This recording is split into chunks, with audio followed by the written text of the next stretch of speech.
¿Qué pasa realmente cuando morimos? ¿Existe el infierno o es solo una amenaza religiosa inventada para controlar a la gente? Hay cielo, hay paraíso, hay vida después de la muerte. Y si hay vida después de la muerte, ¿dónde exactamente están los que se han ido? ¿A dónde van ahora mismo las personas cuando mueren?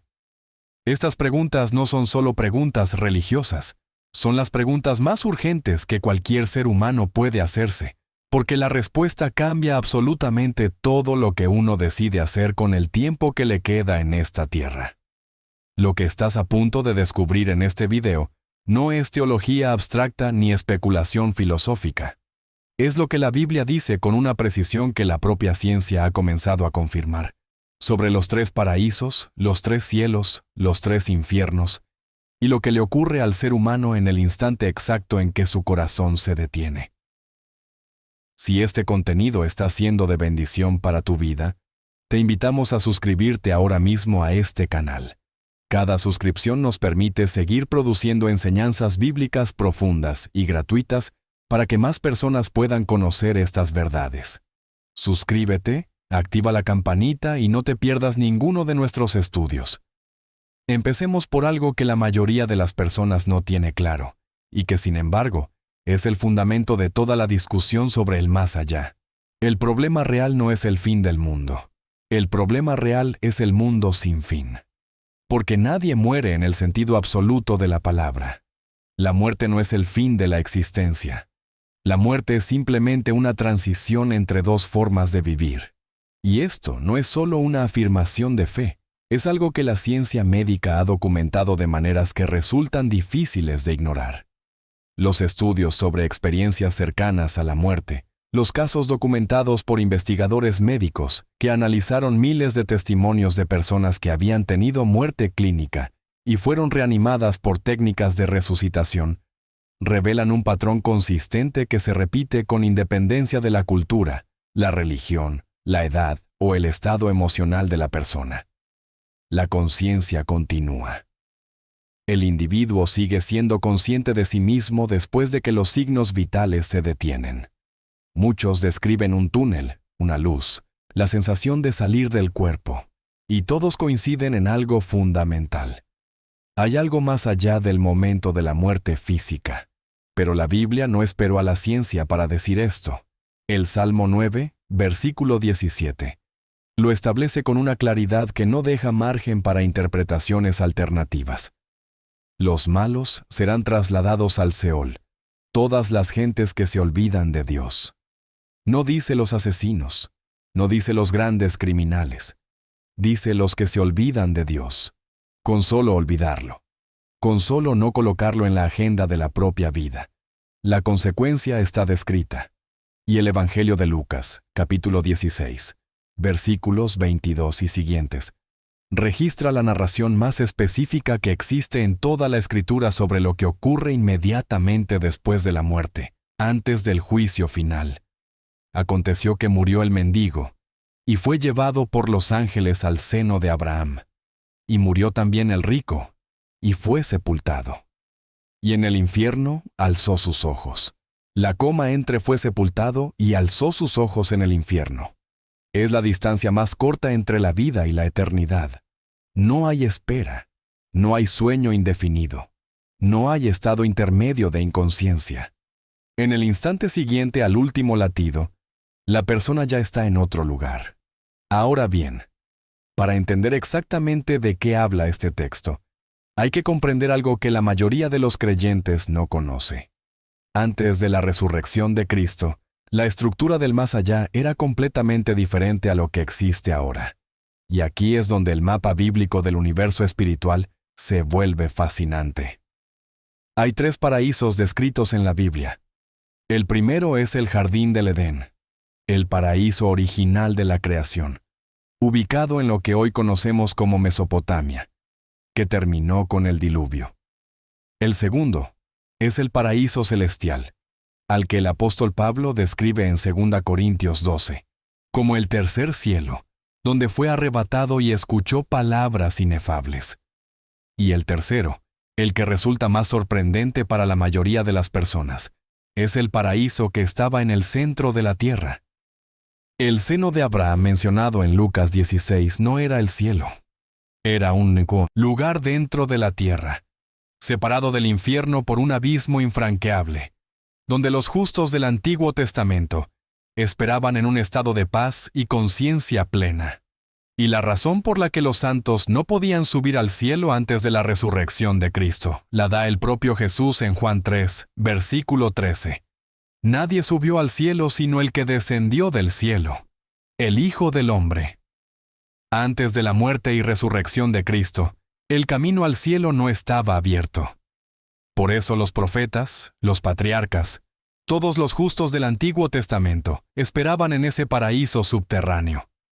Y aquí aparece uno de los textos más densos y más reveladores de todo el Nuevo Testamento. Mateo 12, versículo 40. Así como Jonás estuvo 3 días y 3 noches en el vientre del gran pez, así estará el Hijo del Hombre 3 días y 3 noches en el corazón de la tierra. Jesús mismo confirma que descendió al interior de la tierra. No fue al cielo directamente después de morir. Fue al centro de la tierra donde estaba el paraíso de Abraham. Y esto también nos revela algo que ha sido objeto de debate durante siglos. Jesús no murió el viernes. No puede haber sido el viernes, porque del viernes al domingo no hay 3 días y 3 noches, que son 72 horas. Del miércoles a las 3 de la tarde, que es la hora en que el texto indica que murió, hasta el domingo en la madrugada. Sí hay 72 horas exactas. Y Lucas 13 confirma que en un sábado Jesús estaba enseñando, y que en esa misma conversación dijo que al tercer día terminaría su obra, contando desde ese sábado, domingo, lunes, martes, miércoles. El miércoles fue la crucifixión. La aparente contradicción con los que dicen que fue víspera del sábado se resuelve cuando entendemos que en la semana de la crucifixión hubo 2 sábados.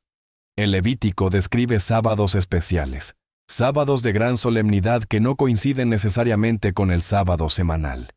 Y en esa semana cayó uno de esos grandes sábados, el sábado de la expiación, que no era el sábado ordinario, sino uno de los sábados sagrados especiales del calendario hebreo.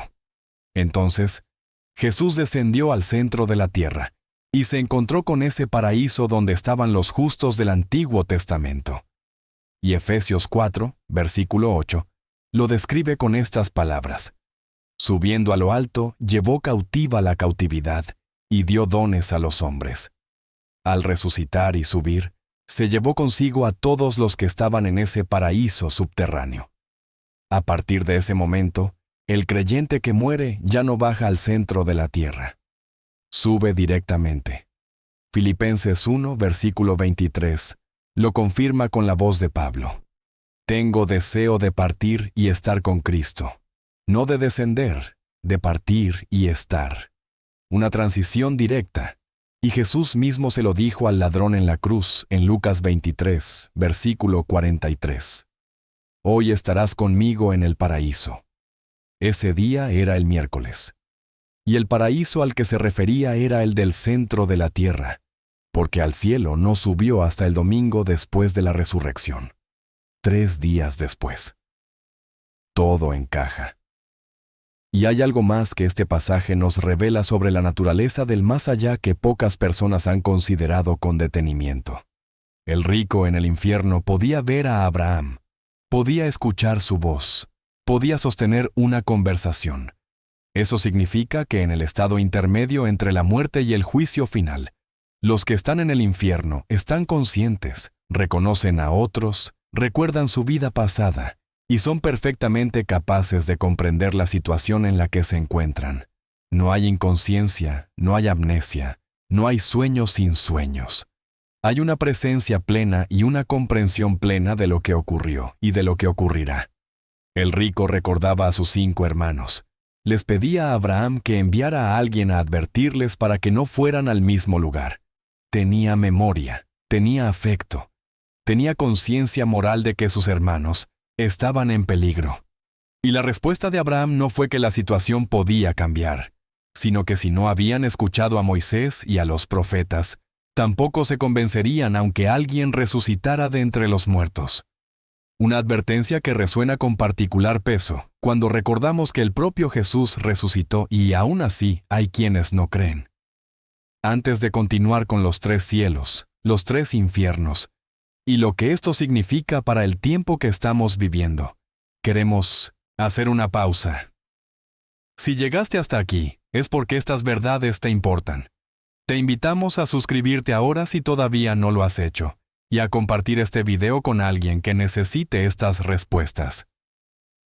Tu suscripción nos permite seguir produciendo este contenido de manera gratuita para todo el que lo busque. Suscríbete y continuamos.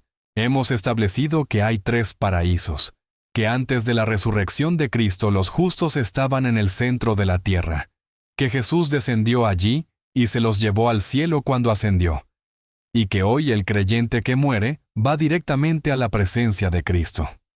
Ahora necesitamos entender la estructura completa del universo espiritual que la Biblia describe, porque sin ese mapa, muchas de las profecías más importantes de los últimos tiempos resultan incomprensibles. Hay 3 cielos en la Biblia. El primero es el cielo atmosférico, lo que llamamos la atmósfera de la Tierra, el espacio donde se mueven las nubes, donde vuelan las aves, la envoltura gaseosa que rodea al planeta. El segundo es el cielo galáctico, el espacio exterior donde se encuentran las estrellas, las galaxias, los sistemas planetarios. Y el tercero es el cielo de la 4ª dimensión, el reino invisible creado por Cristo del que habla Colosenses 1, versículo 16. En él fueron creadas todas las cosas, las visibles y las invisibles. Este tercer cielo no es detectable por ningún instrumento científico porque existe en una dimensión que trasciende la física tal como la conocemos. Y es allí donde está el trono de Dios, donde están los ángeles en servicio permanente, donde están los que han partido en Cristo. Por eso la Biblia enseña que no usamos imágenes para adorar a Dios. 2 Corintios 4, versículo 18. Dice que no miramos las cosas que se ven, sino las que no se ven, porque las que se ven son temporales, y las que no se ven son eternas. Adoramos lo que no puede ser capturado en una imagen, porque pertenece a una dimensión que ninguna imagen puede representar.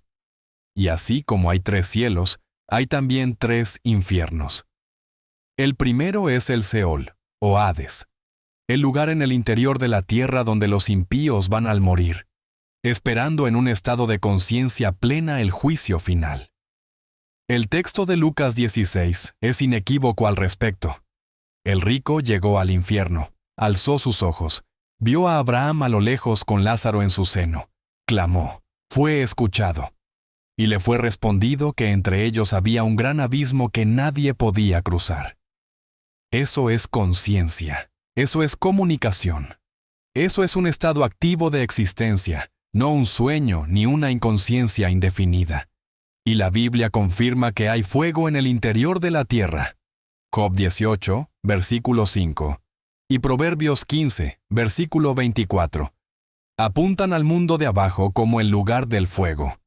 Y la ciencia lo confirma de una manera que resulta extraordinaria. Si se perfora la tierra 100 pies hacia abajo, la temperatura sube 1 grado centígrado. A mayor profundidad, la temperatura aumenta de manera exponencial. A 6.000 kilómetros de profundidad, en el eje imaginario de la Tierra, hay aproximadamente 6.000 kilómetros cúbicos de acero derretido a 11.000 grados de calor. La Tierra literalmente tiene fuego en su interior. Pero el Seol no es la condenación final. Es el lugar de espera hasta el juicio final. En el juicio final, según Apocalipsis 20, versículo 13, el mar entregará sus muertos, la muerte y el infierno entregarán los muertos que había en ellos, y todos serán juzgados según sus obras. Y el versículo 15 del mismo capítulo dice, el que no se halló inscrito en el libro de la vida, fue lanzado al lago de fuego. El lago de fuego es el segundo infierno, la condenación eterna, cualitativamente diferente al Seol actual. Y el versículo 14 agrega algo que sin conocimiento científico resulta completamente misterioso. y la muerte y el infierno fueron lanzados al lago de fuego. ¿Cómo puede ser lanzado al lago de fuego el infierno mismo? La respuesta podría estar en lo que la astrofísica describe sobre el ciclo de vida de las estrellas. Una estrella está compuesta aproximadamente de 70% de hidrógeno y 30% de helio. Cuando el hidrógeno se consume más allá de cierto punto, la estrella produce partículas alfa, y, si su masa es suficientemente grande, explota convirtiéndose en una supernova que absorbe todo lo que orbita a su alrededor. El Sol tiene un diámetro 1.400.000 veces mayor que el de la Tierra. Si el Sol se convirtiera en supernova, absorbería a toda la Tierra en ese proceso. La Tierra, con todo el fuego que tiene en su interior, iría a parar a ese Sol expandido. El infierno sería literalmente lanzado al lago de fuego. Lo que la Biblia describe en un versículo, la astrofísica lo describe como una posibilidad real dentro de los modelos de evolución estelar. Y Apocalipsis 21, versículo 8, describe quiénes terminarán en esa condenación eterna: los cobardes, los incrédulos, los abominables, los homicidas, los fornicarios, los hechiceros, los idólatras, y todos los mentirosos tendrán su parte en el lago que arde con fuego y azufre, que es la muerte segunda. Pero toda esta arquitectura del universo espiritual no es solo información académica. Tiene implicaciones directas para las decisiones que tomamos hoy. Porque la razón por la que las personas van al infierno no es principalmente por sus pecados específicos. El propio Salmo 9 dijo que son los que se olvidan de Dios. Y el Evangelio de Juan, en el capítulo 3, versículo 19, establece el principio fundamental del juicio. Esta es la condenación, que la luz vino al mundo, y los hombres amaron más las tinieblas que la luz. La base del juicio no es la lista de pecados cometidos, es lo que se decide hacer con Jesucristo, si se lo acepta o si se lo rechaza. Y esto resuelve una de las preguntas más frecuentes. ¿Qué pasa con alguien que acepta a Cristo pero sigue cometiendo errores? La respuesta está en la narración de Lázaro de Betania, no el Lázaro de Lucas 16, sino el Lázaro que Jesús resucitó en Juan 11. Cuando Jesús llegó, Lázaro tenía vida, pero salió de la tumba todavía envuelto en vendas, y Jesús no lo desvistió. Dijo a los que estaban alrededor: «Desatadlo y dejadlo ir». La salvación es instantánea, la transformación es un proceso. El creyente recibe vida en el momento de la conversión, pero las vendas del pecado habitual se van soltando a través del proceso de crecer en el conocimiento de la verdad. Porque Jesús dijo en Juan 8, versículo 32, «Conoceréis la verdad, y la verdad os hará libres». No dijo que la conocisteis en un instante, dijo conoceréis. Un proceso continuo de conocer que produce una libertad creciente. Ahora llegamos al tema que conecta todo lo anterior con el tiempo que estamos viviendo. El rapto y la segunda venida de Cristo son dos eventos distintos, separados por 7 años, y confundirlos genera una enorme cantidad de malentendidos teológicos. En el rapto, Cristo viene por la iglesia. Viene en secreto, hasta las nubes, sin tocar la tierra. La iglesia es arrebatada y llevada al cielo. En la segunda venida, Cristo viene con la iglesia. Desciende completamente, visible para toda la humanidad, para juzgar a las naciones y establecer su reino en la tierra. En el rapto viene como novio a buscar a su novia. En la segunda venida viene como rey a gobernar su reino. Son dos momentos completamente distintos dentro del mismo plan profético. Y el rapto no es un evento sin aviso. Amós 3, versículo 7, dice que Dios no hace nada sin revelar su secreto a sus siervos, los profetas. Y la parábola de las 10 vírgenes en Mateo 25 describe que a la medianoche se oyó un clamor anunciando la llegada del esposo. Hubo un aviso. Y entre ese aviso y la llegada del esposo, hubo un tiempo. Las vírgenes prudentes usaron ese tiempo para ajustar sus lámparas. Las necias intentaron conseguir aceite y no pudieron. El tiempo de gracia existe, pero tiene un límite. Y las señales de que ese tiempo está llegando a su punto final están a la vista de quien tiene ojos para verlas. Israel como nación restaurada es la señal más clara. Jesús mismo lo dijo en Mateo 24, comparando a Israel con una higuera. Cuando su rama está tierna y brotan las hojas, sabed que el verano está cerca. Israel volvió a su tierra. El hebreo volvió a ser un idioma hablado después de siglos de no serlo. Jerusalén volvió a estar bajo soberanía judía.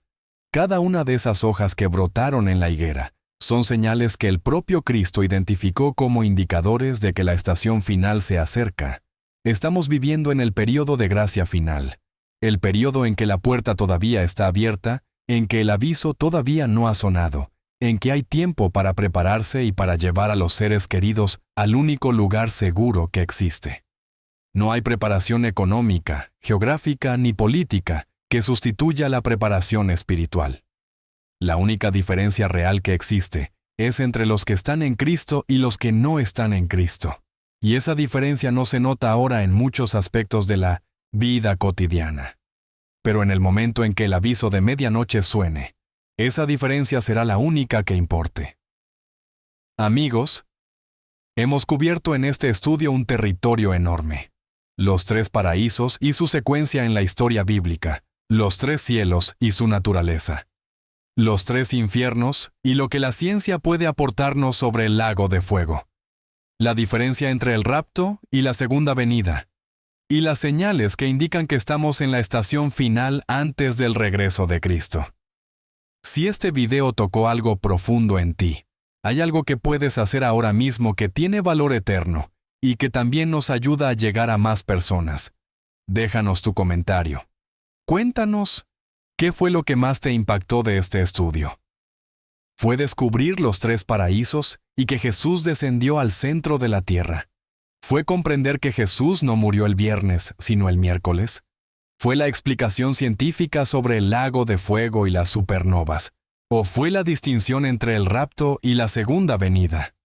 Escríbelo en los comentarios ahora mismo. Comparte este video con alguien que necesite estas respuestas y nos encontramos en el próximo estudio.